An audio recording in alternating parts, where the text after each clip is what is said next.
Oh yeah, it's time. Ladies and gentlemen, boys and girls, children of appropriate ages, it's time to talk about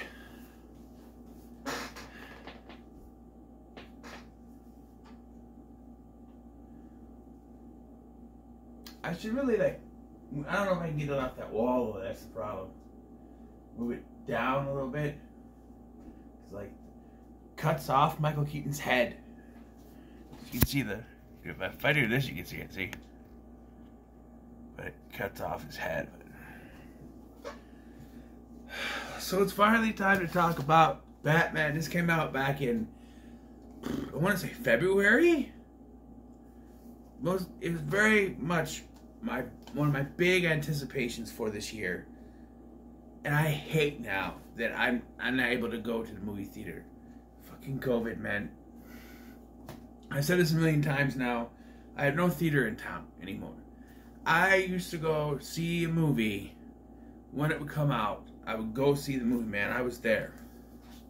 You know, I would give out the reviews. Now it takes a while for me to do these reviews because I can't go see them. So I have to wait till they come out on physical media. And the Batman just arrived on Blu-ray, DVD, 4K, special edition, which I opened in my haul video for this month, which this is coming out on Monday. You're going to get that on Tuesday, so you see me open that up. I'm not going to bring it out or anything, but this movie was anticipated for me. I had some gripes at first. Like when the trailers came out, I had hopes that anytime we're going to get a solo Batman movie, I'm like, yes. Because after Dark Knight Rises, they're going to integrate Batman into the DCAU that they were doing, and they did Batman v Superman. In my mind, they tried to balance the Batman Superman stuff, which kind of worked, and then Batman sort of became the main head of the Justice League, going into Justice League, and then there's Zack Snyder Justice League. He was more so the head in that one. But a standalone Batman movie hasn't been out since The Dark Knight Rises in 2013. So, you know, it's about time. And originally this was going to be a Ben Affleck project, and Affleck was going to direct it, and he was going to be Batman. But then he stepped down. Matt Reeves came in. And then Affleck's like, I'm not going to be Batman anymore. And now he's going to be Batman in the Flash. Who knows? And this is going to be standalone. And that lasted about 5 seconds before they decided, oh, we're going to do sequels, we're going to do spin-offs. Because everything's got to have a sequel or spin-off. I'm open to sequels. I've had enough of these. Oh, we're doing spin-off TV shows. Because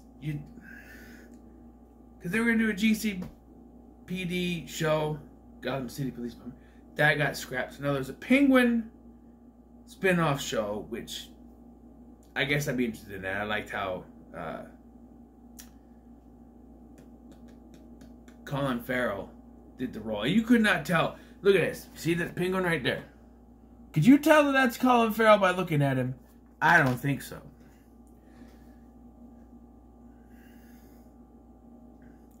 And then there's an Arkham Asylum show. I don't care.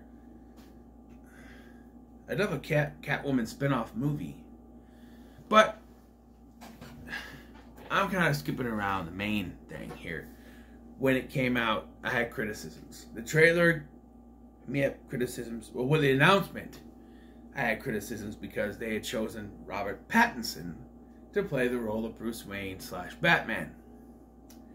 And if you know who Robert Pattinson is, he's the sparkly vampire guy from Twilight. Let's just say, not a lot of Batman fans enthusiastically went, huh? They couldn't rack their brains around it. And there's even some people who refuse to watch this. I know of one person at least who has refused to watch this because of the actor, and I'm telling you, if you're watching this, you're missing out because he's a good Batman. I'll say that right now. The other concern I had was for the way they were portraying the Riddler. Because this Riddler was more in the vein of John Doe from Seven, or the Zodiac Killer from Zodiac, real life, you know, that kind of person. And they changed his name from Edward Nygma to Edward Nashman because they want to be more realistic in a movie where they still call the Penguin, which made me scratch my head again. They're like, oh, that's the Penguin. I'm like, wait a minute. You're being more realistic, but you're still calling him the Penguin. Even though he does say later, hey, call me Oz. That makes more sense than they're just calling him, that's the Penguin. And yeah, they call him Riddler, but that's the name he gives. That's his alias. That makes sense. They're just calling him Penguin. You know, they barely mentioned the Batman. You know, at the beginning of this, they're like, oh, the Batman. But then, throughout the film, he's like, what are you doing here? What's he doing here? That thing. They never call her Catwoman. There's a twist with her that made me go, huh? I mean, I couldn't handle it. A twist with her, but we'll get that. So, sitting down to watch this almost 3-hour movie. I gotta tell you, coming out of it, I really enjoyed it. This has to be the best Batman movie since Batman Begins. Now, you're all throwing tomatoes at me through your computer screens or phone screens or TV screens, for those of you who have Rokus or Xboxes. You're throwing tomatoes at me because you're like, well, no, Dark Knight's the best Batman movie ever made. Look, I think The Dark Knight is overrated. It's a good movie, to be sure, but I've never gotten it's the greatest Batman movie ever made, and everyone should get down on their knees and suck its dick and pray to it because it's the best Batman movie ever made. I'm sorry, no. That is the best Batman movie ever made, and will continue to be the best Batman movie ever made. And you're not going to change my mind on it. Everybody has a different opinion, of course, and I respect your opinions. I'm not saying, oh, you're wrong for liking it. I just don't see it. I find there are some flaws in The Dark Knight that maybe that is, you know, memories on the corner of my mind. Just memories and, you know, my childhood and growing up with it. That's the one I go to. Well, it's The Dark Knight. It's a good movie, don't get me wrong, but just sort of, I prefer Batman Begins. I just do. And this movie, despite being almost 3 hours long, was really enjoyable and very good. So now, 8 minutes in, it's time to start. And I'm going to do this in a regular type of review style where I put out the good and the bad. Because honestly, the good outweighs the bad. I have a couple of little bad things that could be considered a nitpick. They're just a couple little ones. But first and foremost, Matt Reeves. What he did with this, the cinematography of this movie was great. I like the fact that they had a narration for Batman and they get right into it. Like you see the mayor get attacked and killed by the Riddler, and then boom, we're into it. In a 3-hour movie, but there's, boom, we're into it. He's there with Lieutenant Gordon. He's not Commissioner yet. Lieutenant Gordon. I'm going to have to, hold myself back from calling him that because that's what we used to calling him. Lieutenant Gordon. See? With Gordon. I'll just say Gordon. With Gordon. And he's investigating, and the other cops, they don't trust him. And he doesn't trust them. Gordon's the only one that he trusts. And that's work. I love the fact that we're getting an actual detective story out of this. This is the first time since Batman the Animated Series that a it's been a detective Batman.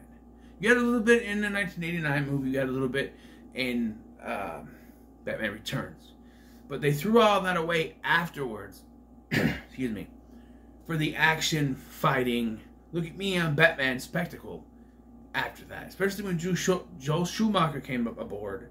They kind of threw that whole detective thing away. He was kind of doing some stuff in the Batcave and computers and stuff in the first two Tim Burton movies. But after that, they kind of moved away from that.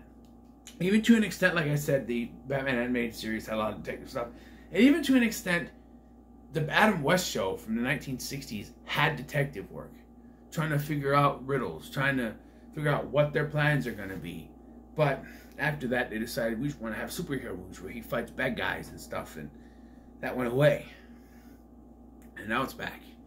And this is a detective story. Like I said, it's very Seven and Zodiac kind of. I've never seen Zodiac, but I've heard it's David Fincher. You know, it's very David Fincher with the Seven, although not as gruesome. And to the people saying, "Oh, this is not for kids. This is gruff and this is violent," and it's really not. Like, even the back of the thing says PG-13 for strong, violent, and disturbing content.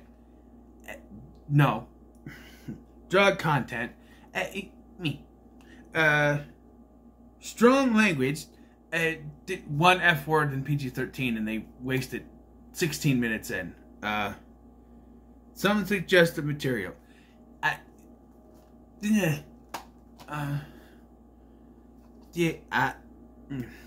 a lot of people say, "Oh, this is like a hard PG-13." Yeah, but I still think that, like, an older kid, like someone who's like my son's age of 10, would probably get into it. The runtime is where they're gonna have a problem. Is sitting there for almost 3 hours watching Batman walk around. But I like the detective angle they put on this, where he's trying to solve, you know, and like the first riddle, which is the only one I remember. What does the liar do after he's dead? Something like that. He lies still. I like that. And there's other, you know, ones in there. And I like the look of Gotham City. Like, it's dirty, grimy. It's the way Gotham City is intended to look, and it looks great to me. But even after what happens at the end of the film with the whole bombs going off and they kind of destroy Gotham City a little bit, this movie doesn't end with a big happy ending like most Batman movies where he defeats the bad guy, everything was great. No, he locks up the bad guy with like a half hour left of the movie, and then the bad guy's cohorts, because he has cohorts, you know, lackeys, they blow up the seaboard, and it floods in, so he has to try to save people. And even after that, he's taking people out of there, and it's not completely saved. Like, there's still damage left over. It's not all hunky-dory happy Batman comic book movie by the end of this. It's, you know, it's darker. And let's get to the characters, shall we? We'll save Batman for last. Let's talk about Penguin. Alright, Oswald Cobblepot Penguin, played by Colin Farrell. And honestly, if you weren't told that Colin Farrell was playing the Penguin, you wouldn't know it. The accent he uses, the way he acts, the way he looks. I guess he was going to try to gain weight, but decided not to do it and just get like a fat suit and prosthetics and stuff. And he's a fantastic part of this film. As well as Carmine Falcone. I think this is the best portrayal of Falcone I've ever seen in movies. Like, in Batman Begins, there was a good portrayal, but it was just, you know, Tom Wilkinson was Tom Wilkinson. You could tell it was a guy faking an American accent. This is John Turturro's accent. John Turturro is fantastic as Carmine Falcone. Even with the twist they did with him, his connection to Catwoman, which I'll explain when I get to her character, I think it works. Even he doesn't know about the connection until later, and I like the implications that he may have had something to do with the death of the Waynes, which I like the fact that they didn't start with that, because that was my biggest thing, is are they going to show the origin of Batman with the death of the Waynes at the beginning and then cut to 2 years later? No, this is straight. He's already Batman. There's no origin thing. He's already Batman. He's been there for like 2 years. I believe that's what Matt Reeves said. But yeah. Good Falcone. And we got Alfred, played by Andy Serkis. And I was confused at first because for some reason I thought Andy Serkis was South African. He's not. He's British. I just didn't realize that, or English, whatever you want to call him. And he's great as Alfred. He's not one of the best Alfreds. I think Michael Caine is probably the best version of Alfred over Michael Gove. Sorry, but I think when I watch Michael Caine, in Batman Begins, where he's like, you never give up on me, do you, Alfred? Never. I well up, never. With Andy Serkis, he's great, but he gets kind of sidelined partway through the film, which is sort of, and one of the nitpick negatives is that, he's helping him and then something happens where, now I'll get kind of into in the Riddler, where he's sidelined, and it's just so, Batman has a reason to go harder on finding the Riddler and figuring this out. Commissioner Gordon, played by Jeffrey Wright. I almost thought Jeffrey Wright. Now there was some clamoring, oh, they're making him black. They make Catwoman black too, but technically she's mixed in this movie. I don't think Zoe Kravitz is, because both of her parents are black, but in this she's mixed because of who her father is, and we'll get that. But I think Jeffrey Wright was a good Gordon.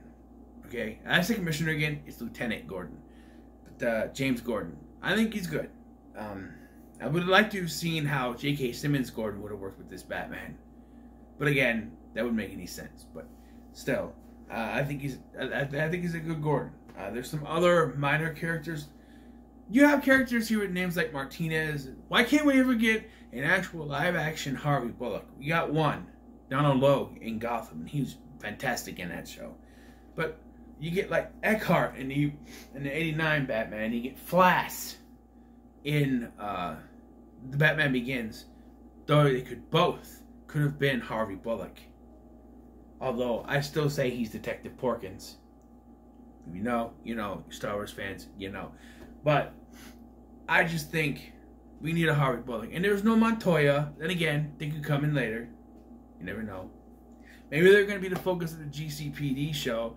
Which, by the way, why did you need to have a GCPD show, a crime procedural set in Gotham City? We had that. It's called Gotham. Hello. But anyway, I think he's a good Gordon. Now, the three main character portrayals in this film. Catwoman. Selena Kyle, played by Zoe Kravitz. I was skeptical because I'm not the biggest fan of her. One thing I knew her for was X-Men First Class. Sorry, my nose itches. And she was sort of just a character that was there because they didn't want to use Cyclops, Jean, or Storm. So, nah. But here, I think they have a great portrayal for her where she's not definitively a villain or a hero. She's in that gray area, and I like how they do that with the character. The animated series did that great. Whereas the 60s series, she was a villain through and through, and whatever the hell they did in The Dark Knight Rises, she was a villain, and then all of a sudden, no, I'm helping Batman, but I'm still not. I don't know what that was. Was that trying to be in the gray area? Because that didn't come up that way to me. It seemed like she was confused at what she was trying to be. But here, she's very much in the gray area. She has her own set of ideals. She has her own kind of, as the plot progresses, she goes in her own direction, and then it's brought back to Batman's direction. And I think it's very well done. And I guess they tried to imply that she's bisexual. I don't really care. Because when she's going after Annika, she calls her babe. I'm like, wait, is she? But so then she kisses Batman, so I guess she's bisexual, which is fine. You can do that. You don't need to. And I honestly, I'll give it up to them. They didn't tout, oh, hey, look, she's bisexual. Catwoman's LGBT. I did not even know about it before I started watching the movie. So, props to Warner Brothers for not touting it to the sky like most companies do, trying to capitalize on that. They just let you realize it, which is what you should do. You shouldn't know a character. If you're going to make LGBT, you should, surprise them within the movie and get the reaction that way, as opposed to putting it in a big headline and a news story. I'm just saying. So, I'm not against it. It was fine. And then we have the Riddler, Edward Nashman, played by the geeky guy from The Girl Next Door. Paul Dano. And let me tell you, this was the biggest. A lot of people saying that like the biggest thing going in that they were skeptical of was Robert Pattinson. This is what I was skeptical of. The most was Paul Dano, because the geeky guy from Girl Next Door. Really? But let me tell you something. Especially since, and I'm gonna confide this, the Riddler's my favorite Batman villain. I know, blasphemy. Joker's not your favorite? No, Joker's great. Don't get me wrong, but he is overrated as hell. They use him way too much, and we're gonna get into that negative because I feel like. But you know what, Paul Dano, you proved me wrong. I thought he was fantastic in this. If I had a little, well, that'll be in the negatives. But I thought he was great. I thought he was fantastic. He's a great Riddler. He's a different version of the Riddler, and his name's different. But I did catch when he is arrested, and he is, and they even showed it in like the trailers, which was weird.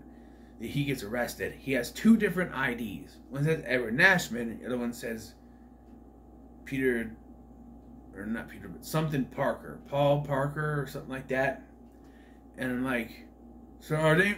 He's like, they're like, which one is real? And take a guess or something like that. And I'm like, so are they implying that maybe neither of those are real, and he really is Edward Nigma, and he's just going by different names? But Edward Nashton is apparently the name that he goes by. Why they changed his name, I don't know, but I thought he was great. I don't remember if they really told you what the connection to Batman was. I thought like something happened, like there was a, other than he was trying to like be like Batman, or Batman inspired him.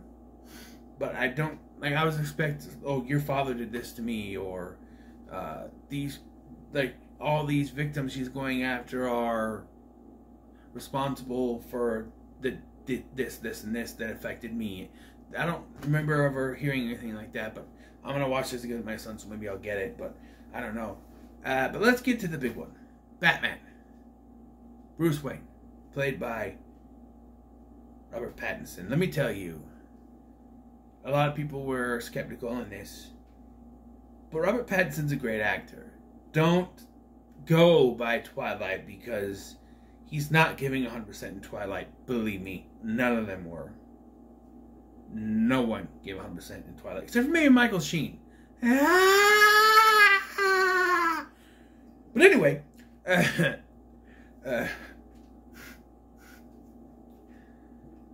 this, you go by this, because he was fantastic.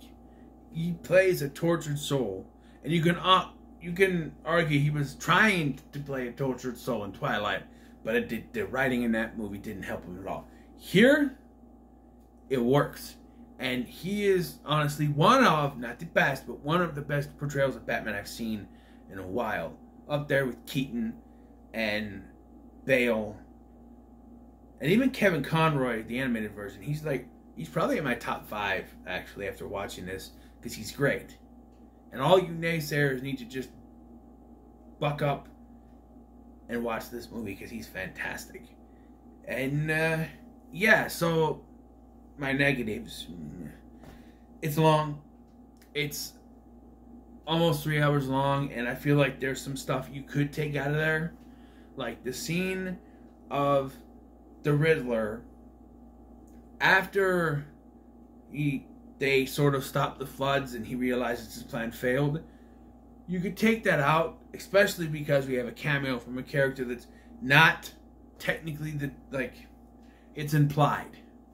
It's implied that this other prisoner he's talking to is the Joker, because after he's like, oh, he gives him a riddle and he's like, a friend. And he starts laughing. They both start laughing, but it's implied to be the Joker. And I do not think you need a version of Joker. I think you could do this whole trilogy without even mentioning the Joker. And you know, this is a nod, but they never call him Joker or anything. you don't need to have the Joker in any of these movies. Believe me. Like, Matt Reeves has talked about doing The Court of Owls or Hush. Do that. Do not, Matt Reeves, Warner Brothers, do not put the Joker, I'm saying this, you do not need, you do not need to put the Joker in any of these, in this trilogy of yours, okay? Have that little side thing. Have that little thing that you put in there. Apparently there's another deleted scene where he talks to Batman. I don't know. Unless that was the deleted scene was put back in. I don't know. You do not need the Joker as part of this. Lay off the Joker. Especially if you're going to go ahead with the sequel to that awful Joaquin Phoenix film that you called Joker but wasn't really Joker. Just leave it. You don't need to shove Joker in. Like, well, actually, it was Zack Snyder that put him in the Justice League movie, his Justice League cut. But still, you don't need Joker. Just leave him alone. Alright? Catwoman. I forgot to mention this when I was talking about Catwoman. They do a story thread with her where they reveal, and this one got me, Falcone is her father. Yeah. Huh? That's what I did. I paused and wait a minute. Wait. Huh? Wait, you're saying he's... Huh? It took me a minute to try to wrap my head around it. They made Falcone her father, apparently. Okay?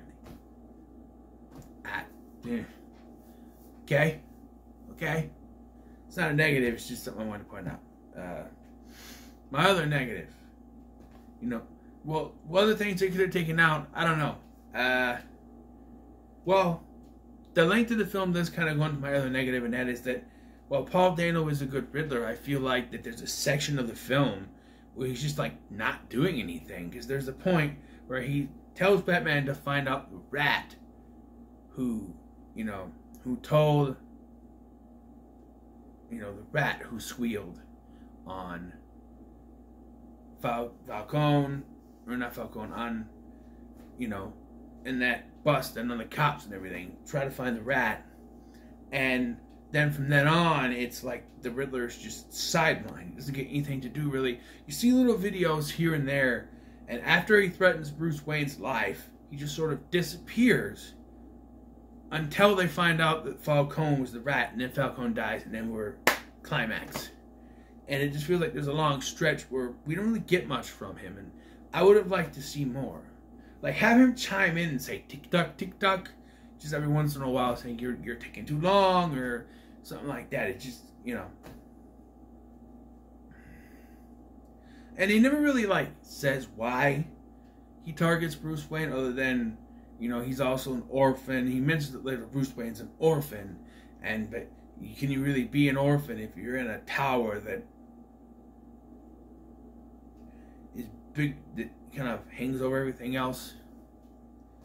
I don't know, interesting ideology, I guess.